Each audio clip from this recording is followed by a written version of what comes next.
fake consultants and fake A&Rs, like those are the ones who, will tell you if you pay them this amount of money, then they're gonna put you on.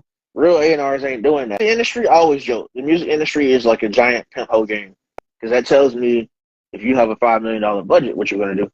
If you ain't doing nothing with what you got, what makes me think that if they put money behind you, that's gonna do anything?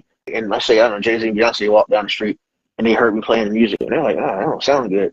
Am I willing to stand up for my artists and say, I think they're the next great thing, and I don't care what anybody says. Tactfully, am I willing to do that? If you're not, then you show your artists that you don't believe, and that's going to hurt their confidence.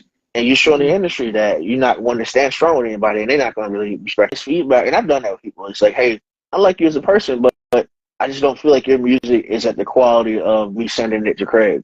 And they get mad. Some people listen and improve it. Some people just go away. I can't do anything with that. If you can't take honest feedback at this level, if we make it to a higher level, you're definitely not going to listen to me. So I had to develop that mindset of like, all right, am I willing to like gamble my career on this record?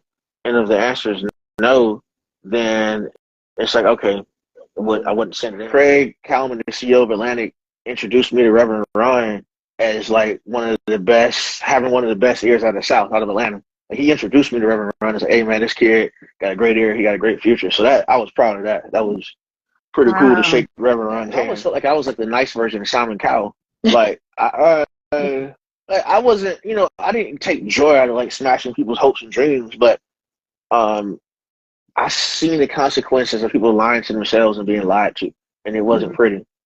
Again, that's how you end up. Most of the people I know that were finessing folks and fake A&Rs and conning people, and even, trying to, really some guys are just trying to sleep with female artists. They're not even caring about music. Most of the folks that are like that, they're dealing with, a lot of times they target people who don't want to hear feedback or criticism, who only want to hear that they're awesome, they're great.